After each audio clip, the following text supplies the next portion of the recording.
Encounter news, अब लेंगे हर खबर की खबर। मध्य प्रदेश में डॉक्टर मोहन यादव के प्रहलाद नेतृत्व वाली भाजपा सरकार को 1 साल पूरा हो चुका है। प्रदेश सरकार के कार्यकाल को लेकर इंदौर में कैबिनेट मंत्री प्रहलाद पटेल ने प्रेस वार्ता को संबोधित किया और सरकार की उपलब्धियां गिनाई। वहीं उन्होंने दिल्ली के किसान आंदोलन के साथ ही अन्य कई मुद्दों पर खुलकर चर्चा की। इंदौर के भाजपा कार्यालय पर प्रदेश के कैबिनेट मंत्री प्रहलाद पटेल ने मध्य प्रदेश सरकार के 1 साल के कार्यकाल में किए गए विकास कार्यों का ब्यौरा पेश किया, साथ ही सरकार की उपलब्धियां भी गिनाई। पटेल ने कहा कि इस सरकार के कार्यकाल में प्रदेश के 55 जिलों में पीएम एक्सीलेंस कॉलेज शुरू किए गए, जिससे शिक्षा का स्तर सुधरा है। वहीं युवाओं को डीजी लॉकर की भी सुविधा दी गई है, जो इस साल का सबसे बड़ा लक्ष्य था। उन्होंने कहा कि उमा भारती की सरकार में एयर एम्बुलेंस का सपना देखा गया था, लेकिन यहां मोहन यादव की सरकार ने पूरा कर दिखाया। मंत्री पटेल ने प्रदेश भर के संभागीय मुख्यालयों पर बनाने वाले मेडिकल कॉलेज की जानकारी दी।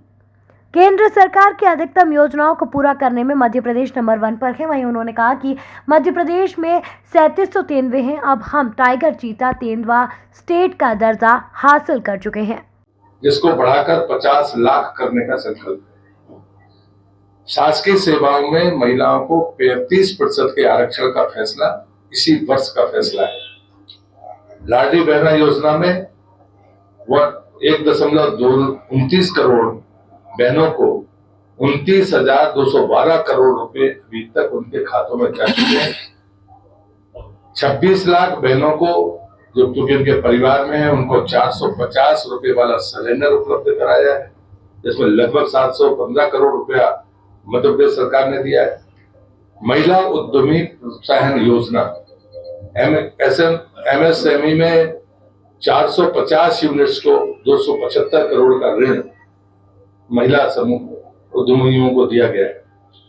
जो विशेष पिछड़ी जनजाति हैं, उनके आहार अनुदान की एक योजना है, जैसे जनमन आवास योजना है, ठीक उसी तरह की ये आहार की योजना है, जिसमें 325 करोड़ रुपए दिए गए हैं। योजनाएं और भी है, लेकिन मैंने कुछ तय किया था कि जिनके बारे में जो इस वर्ष शुरू हुए हैं, मैंने उनका ही उल्लेख किया। किसान कल्याण, मध्य प्रदेश की प्रत्येक ग्राम पंचायत में पीएम किसान समृद्धि केंद्र खोलने का संकल्प मध्य प्रदेश की सरकार ने लिया है। मैं पंचायत मंत्री भी हूं, इसलिए मैं गर्व के साथ कहूंगा कि ये इतना बड़ा फैसला है, जिसका लाभ निश्चित रूप से ग्राम पंचायत के स्वावलंबन में इसका लाभ मिलेगा। प्रत्येक ग्राम पंचायत में जहां पर पंचायत भवन नहीं है, अभी 25 दिसंबर को जब सरदार अटल बिहारी वाजपेयी जी की जन्म शताब्दी शुरू होगी, तो उन भवनों का जिन पंचायतों में ग्राम पंचायत भवन नहीं है, उनको एक मुश्त, वो संख्या 2400 के आसपास है। अभी इस बार 1200 या 1300 में अभी 25 तारीख को उसका भूमि पूजन होगा और अप्रैल में बचे हुए सारे लोगों का भूमि पूजन होगा। और हमने अपने मंत्रालय की तरफ से माननीय मुख्यमंत्री जी को सिफारिश की है कि इन भवनों का नाम सरदार अटल जी के नाम पर हो और वो अटल ग्राम सुशासन भवन की तरह बाद में पहचाने जाएंगे, वो ग्राम पंचायत भवन। इसमें ये 2 मंजिल तक जा सकते हैं। उनके डिजाइन को हमने बदला है कि पंचायत भवन सामान्यतः नहीं तो डिसमेंटल करके हम दूसरा बनाते थे। 2.5 साल बाद चुनाव में पंचायत के हम जिम्मेदारी के साथ इस तरफ आगे बढ़ रहे हैं कि जिस दिन चुनाव होंगे पंचायत के, मध्य प्रदेश की कोई भी पंचायत शेष नहीं होगी जहां ई पंचायत के लागे पंचायत भवन ना हो और एक सामुदायिक भवन ना हो। ये सरकार का संकल्प है। रानी दुर्गावती अन्य योजना की बात मैं पहले कर चुका हूँ, ये किसान से संबंधित है। किसान सम्मान निधि जो 6,000 भारत सरकार देती है, 6,000 हम देते हैं। सोयाबीन का समर्थन मूल्य, पहली बार समर्थन मूल्य पर मध्य प्रदेश में सोयाबीन खरीदा गया 4,892 रुपया क्विंटल के भाव से। गेहूं पर 125 रुपए का जो बोनस था वो लगातार हम दे रहे हैं। राजस्व महाअभियान में 80 लाख से ज्यादा प्रकरणों को निपटाया गया है और 3-0 वाला हमारा अभियान अब शुरू हुआ है। साइबर तहसील से नामांतरण और बंटवारा ऑनलाइन शुरू हुआ है। ये भी प्रयास जो अभियान के तौर पर शुरू हुआ उसी वर्ष शुरू हुआ है। 10 से ज्यादा गाय पालने वाले पालकों को अनुदान देने की घोषणा की है और दूसरा जो हमारे चाहे गौ अभ्यारण्य हो चाहे गौशालाएं हो, उनका अनुदान 20 रुपए से 40 रुपए करने का काम भी इस एक वर्ष के भीतर हुआ है।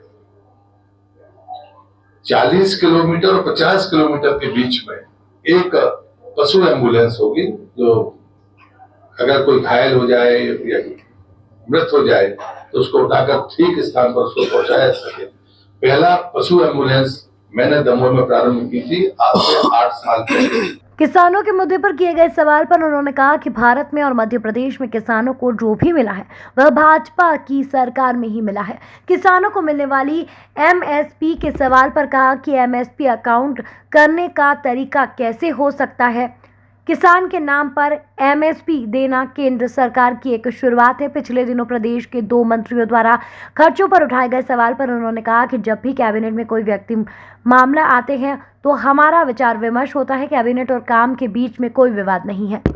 हम तो जनता के प्रति जवाब दे रहे हैं, उसको हिसाब दे रहे हैं। ये पूछेंगे तो उनको दे देंगे, उसमें क्या दिक्कत।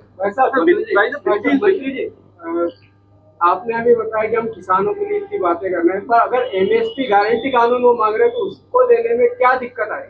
दिक्कत है, इसके लिए मुझे लगता है कि अपन एक कोई आयोजन कर ले और अपन कुछ एक्सपर्ट्स को बुलाएं, तो उसके बाद में डिस्कशन हो जाएगा कि एमएसपी के काउंट करने के तरीके क्या है, क्या पूरे देश में एक साथ हो सकता है क्या। 10 सवाल है उसमें, कोई एक नहीं है। इसलिए मुझे लगता है कि कई बार हम किसान के नाम पर कुछ भी नहीं कर सकते है ना, तो इसलिए ये चीजें हैं, एमएसपी पर डिस्कशन होना चाहिए। ऐसा सहमत मंत्री जी कैबिनेट की मीटिंग में हाल ही में उज्जैन की सड़कों। पिछले दिनों मनोज परमार और उनकी पत्नी द्वारा आत्महत्या किए जाने के सवाल पर मंत्री पटेल ने कहा, कांग्रेस का काम सिर्फ आरोप लगाना है। यदि किसी प्रकार की जांच होती है तो हम डरने वाले नहीं है। इंदौर से एनकाउंटर न्यूज की रिपोर्ट। एनकाउंटर न्यूज, अब लेंगे हर खबर की खबर।